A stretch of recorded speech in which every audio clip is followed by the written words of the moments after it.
قال رسول الله صلى الله عليه وسلم إنما الأعمال بالنيات।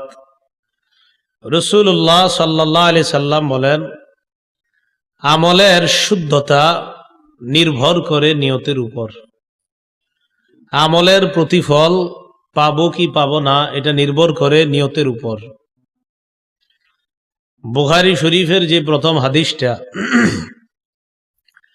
এই হাদিসের ব্যাপারে মুসলিম শরীফের ব্যাখ্যা গ্রন্থ আছে শরহে মুসলিম। এটার যিনি ব্যাখ্যাতা ইমাম নববী রাহমাতুল্লাহি আলাইহি বলেন, আজমা আল মুসলিমুনা আলা ইযামি মাওকি'i হাদাল হাদিস ওয়া কাসরাতি ফাওয়াইদিহি ওয়া সিহহাতিহি। তিনি বলেন, সমস্ত মুসলমান একমত, মুসলমানদের মধ্যে বিজ্ঞ উলামায়ে কেরাম যারা, তারা এই মত পোষণ করেছেন। ইমাম বুখারী রহমতুল্লাহি আলাইহি সর্বপ্রথম যে হাদিসটা বর্ণনা করেছেন, নবীজি যে কথাটা বলেছেন যে আমলের প্রতিদান নির্ভর করে নিয়তের উপর, নবীজির এই কথাটা মর্যাদার দিক দিয়ে, ব্যাপক উপকারিতার দিক দিয়ে এবং বেশি শুদ্ধতার দিক দিয়ে রসুলের শ্রেষ্ঠ একটা হাদিস এটা। তাহলে কত ব্যাপক একটা হাদিস যে আমলের প্রতিদান নির্ভর করে নিয়তের উপর। এই হাদিসের ব্যাপারে হাফেজ ইরাকি রহমতুল্লাহি আলাইহি বলেন, কায়দাতুম মিন কাওয়াইদিল ইসলাম, ইসলামের মৌলিক নীতিমালার মধ্যে এই হাদিসটা একটা অনন্য নীতিমালা। কিলা সুলুসুল ইলম ওয়া কিলা রুবুহু ওয়া কিলা খুমুসুহু। কেউ কেউ বলেন এই হাদিসটা পৃথিবীর যত বিদ্যা আছে এই সব বিদ্যাকে যদি 3 ভাগ করা হয়, এই হাদিসটাই 3 ভাগের 1 ভাগ। পৃথিবীর সব বিদ্যা 3 ভাগ, এই হাদিসটা 3 ভাগের 1 ভাগ। কত ব্যাপক অর্থ সম্পন্ন একটা হাদিস। বাস্তবিক অর্থ হলো, আপনারা এখানে যারা আসছেন, কে কোন নিয়তে আসছেন আল্লাহ দেখতেছে। তাহলে দেখেন, চিন্তা করলেই বোঝা যায়, আপনি মসজিদে গেলেন কোন নিয়তে, আপনি বাজারে গেলেন কোন নিয়তে, আপনি আপনার খালাকে দেখতে গেলেন কোন নিয়তে, আপনি নানার বাড়িতে গেলেন কোন নিয়তে, আপনি খানা খাইতেছেন, আপনার নিয়ত কি খানা খাওয়ার? আপনার নিয়ত যে আমি খানা খেয়ে শক্তি যোগাবো, আর শক্তি সঞ্চয় করার পর আমি ইবাদতে শক্তি পাবো, আপনার খানাটাও ইবাদত হয়ে যাবে। তাহলে নিয়তের শুদ্ধতা এটা জরুরি। ইমাম শাফির নাম শুনছেন না আপনারা? শাফি মাযহাব, ইমাম আহমদ হাম্বলি মাযহাবের ইমাম যিনি, তাদের দুজনের বক্তব্য, ইন্নাহু সুলুসুল ইসলাম, ইসলামকে, ইসলামের বিধিবিধানগুলা যদি 3 ভাগ করা হয়, শুধু এই হাদিসটাই 3 ভাগের 1 ভাগ হয়ে যাবে। তাহলে আমার সাথে সবাই বলেন তো, আমলের প্রতিদান নির্ভর করে কিসের উপর? নিয়তের উপর নির্ভর করে। রাসূলুল্লাহ সাল্লাল্লাহু আলাইহি সাল্লাম অতীত জামানার একটা ঘটনা শুনিয়েছেন, বুখারী শরীফে আসছে। এক ব্যক্তি নিয়ত করেছে, লা আতাসাদ্দাকান্না বিসসাদাকা, আমি সদকা করব, নিয়ত করেছে।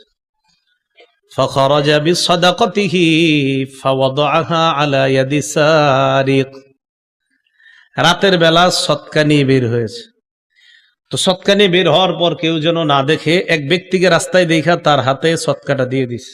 যারে দিয়েছে এটা তার জানাও নাই, সে একজন চোর। যারে দিছে সে একজন চোর। তো চুরির নিয়তে ঘুরতেছে, আর ওই ব্যক্তি মনে করছে লোকটা মনে হয় অসহায়, রাতে ঘুরতেছে, সদকা দিয়ে তাড়াতাড়ি চলে আসছে, কেউ যেন না জানে। ফাসবাহু ইয়াতাহাদ্দাসুনা ক্বাদ তুসাদ্দিকাল লাইলা আলা ইয়াদি সারিক, জনগণ বলা বলি করতে লাগলো, গতকাল রাতে নাকি ওই ব্যক্তি অমুক এলাকায় দান করতে গিয়েছে। আহারে, ওই এলাকায় যে দান করলো, সাধারণত রাত্রে যে অমুক চোরা ঘোরাঘুরি করে। খবর নিয়ে জানতে পারলো রাতের বেলা যাকে সদকা করেছে ওই ব্যক্তি ছিল একজন চোর, চোরের হাতে সদকা দিছে। তো লোকটা এই কথা শুই না আবার নিয়ত করলো, লা আতাসাদ্দাকান্না বিসসাদাকা, আমি আজকে আবার সদকা করব।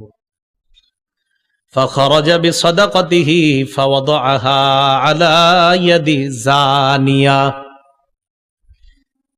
দ্বিতীয় দিন সদকা নিয়ে বের হওয়ার পর দেখে একজন নারী রাস্তার মধ্যে বসা। তিনি ভাবলেন এই নারীটা মনে হয় অসহায়। অসহায় ভেবে নারীর হাতে সদকা দিলেন। ফাসবাহু ইয়াতাহাদ্দাসুনা ক্বাদ তুসাদ্দিকাল লাইলা। সকালবেলা জনগণ বলা বলি করতে লাগলো, রাতের বেলা যাকে সদকা করেছে সে ছিল একজন ব্যভিচারিণী নারী। ব্যভিচারিণী নারী যিনি টাকার বিনিময়ে নিজের সতীত্ব বিক্রি করে বেড়ায়। নাউজুবিল্লাহ। এই এমন একজন নারীর কাছে সদকা দিস। তো এই জাতীয় নারীকে যখন সদকা করলো, তো এই ব্যক্তি আল্লাহরে বলতেছে, আল্লাহুম্মা লাকাল হামদু আলা ইয়াদি জানিয়া। আল্লাহ, সমস্ত প্রশংসা আপনার। আমি তো জানতাম না কাকে সদকা করেছি, যাই হোক দিয়ে দিয়েছি, আমি চিনতে পারি নাই। লা আতাসাদ্দাকান্না বিসাদাকা, মাবুদ আমি নিয়ত করলাম আজকে রাতে আমি আবার সদকা করব। ফাখারাজা বিসাদাকাতিহি ফাওয়াদাআহা আলা ইয়াদি গানিয়্যিন। রাতের বেলা সদকা নিয়ে বের হওয়ার পর রাতে দেখে একজন ব্যক্তি হাঁটতেছে। ওই লোকটা ধনী, কিন্তু তার জানা নাই সে যে ধনী।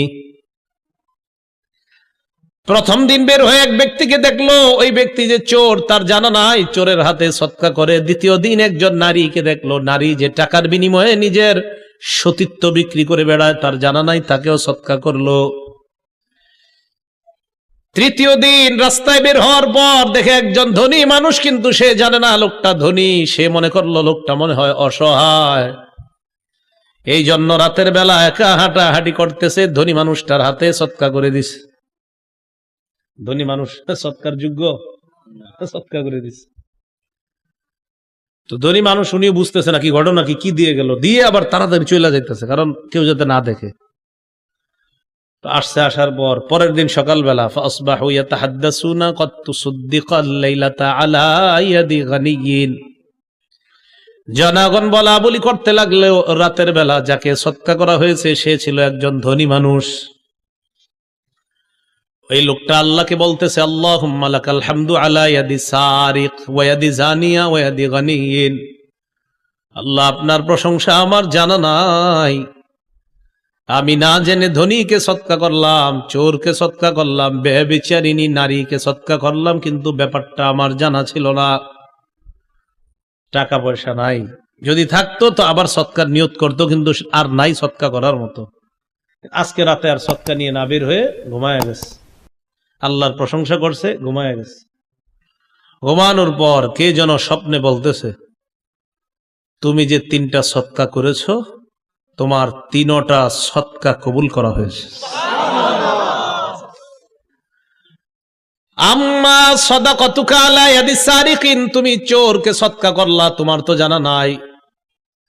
ফালা আল্লাহু আইয়াস্তাইফা আন সারিকাতিহি, তোমার সদকা পাওয়ার পর হতে পারে ওই ব্যক্তি নিয়ত করবে, আল্লাহ কত মানুষের সম্পদ আমি লুণ্ঠন করলাম, আজকে একজন না জেনে আমাকে তার দামি সম্পদ দিয়ে গেছে।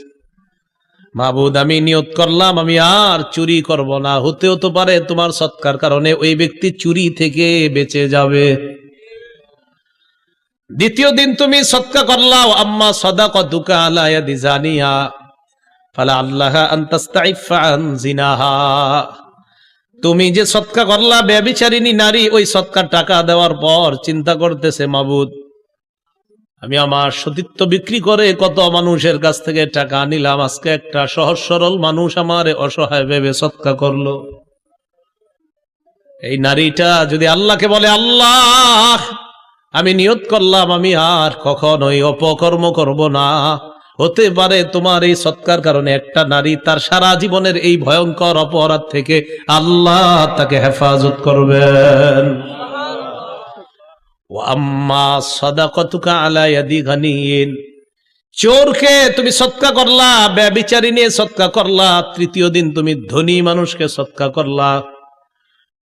ফালা আল্লাহু আইয়াতাবিরা, ধনী মানুষটা উপদেশ গ্রহণ করবে, বিগত দিন যাকাত দেয় নাই, সদকা করে নাই, তোমার সদকা পাওয়ার পর নিয়ত করে ফেলবে, মাবুদ অতীতে আমি সদকা দেওয়ার যোগ্য হওয়ার পরেও আমি কাউকে সদকা দিতাম না, আমি জাকাত দাতা হওয়ার পরেও কাউকে জাকাত দিতাম না। আজকে একটা অসহায় মানুষ সৎকা খাওয়ার যোগ্য না, আমি কিন্তু না জেনে আমাকে সৎকার টাকা দিয়ে যায়। মাবুদ, আমি নিয়ত করলাম অতীতের বকেয়া জাকাত সহ ভবিষ্যতে আর কখনো জাকাত মিস করব না।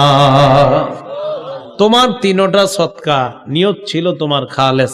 কারে সৎকা করছো তুমি জানো না, তো যেহেতু তোমার নিয়ত পরিশুদ্ধ ছিল, তোমার তিনটা সৎকা আল্লাহ কবুল করে নিয়েছে।